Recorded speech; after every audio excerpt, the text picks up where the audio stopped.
മലയാളികൾ നെഞ്ചിലേറ്റിയ പ്രിയപ്പെട്ട സിനിമകളിലൊന്നാണ് നേര്.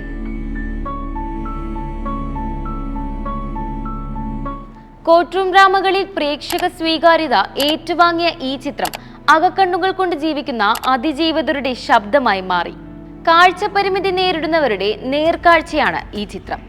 ശാരീരിക പരിമിതികൾക്കുള്ളിൽ നിൽക്കുമ്പോഴും കഥാനായികയ്ക്ക് തന്റേതായ കലാപരമായ കഴിവിൽ വ്യക്തിമുദ്ര പതിപ്പിക്കുവാൻ സാധിക്കുന്നു. ഈ ചിന്ത തുറന്നിടുന്നത് പുതുപുത്തൻ വാതായനങ്ങളാണ്. ശാരീരിക പരിമിതികളുള്ളവരെ സമൂഹം പലപ്പോഴും അരികുവൽക്കരിക്കപ്പെട്ടവരായാണ് കാണുന്നത്. അവരുടെ ജന്മസിദ്ധമായ കഴിവിനെ കണ്ടിട്ടും കണ്ടില്ലെന്ന് നടിച്ച് അവരുടെ നഷ്ടങ്ങളുടെ കണക്ക് പുസ്തകത്തിൽ തളച്ചിടാറാണ് പതിവ്. എന്നാൽ ആരാണ് പരിമിതർ എന്ന ചോദ്യം ഈ സിനിമ നമ്മുടെ ഉള്ളിൽ കോറിയിടുന്നുണ്ട്. ഒരു വ്യക്തിയുടെ എക്സിസ്റ്റൻസിനെ തന്നെ മറന്നുപോകുന്ന തരത്തിലേക്കാണ് കഥാനായിക കോടതി മുറിയിൽ വ്യക്തിഹത്യ നടത്തുന്നത്. ശാരീരിക പീഡനങ്ങൾ ഏറ്റുവാങ്ങിയിട്ടുള്ള ഓരോ പെൺകുട്ടിയും കടന്നു പോകേണ്ടി വന്നിട്ടുള്ള അതിക്ലേശകരമായ പാത എഴുത്തുകാരൻ ചിത്രത്തിലൂടെ വരച്ചു കാട്ടുന്നുണ്ട്.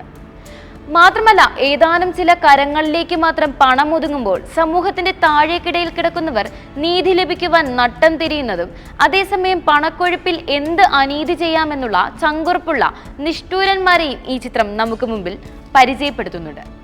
രണ്ടാം വിവാഹം കഴിച്ചതുകൊണ്ട് മാത്രം അപമാനിതയും വെറുക്കപ്പെട്ടവളുമായ സ്ത്രീയാണ് നായികയുടെ അമ്മ.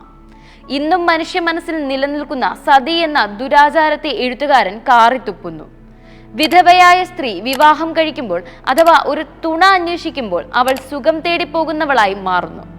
എന്നാൽ പുരുഷൻ അത് ചെയ്യുമ്പോൾ നല്ല ഇണയെ തേടിയുള്ള സൽക്കർമ്മവും ആകുന്നു. സമൂഹത്തിന്റെ ഈ ദുർചിന്തയെ മാറ്റി ചിന്തിപ്പിക്കുകയാണ് എഴുത്തുകാരൻ ഇവിടെ ചെയ്യുന്നത്.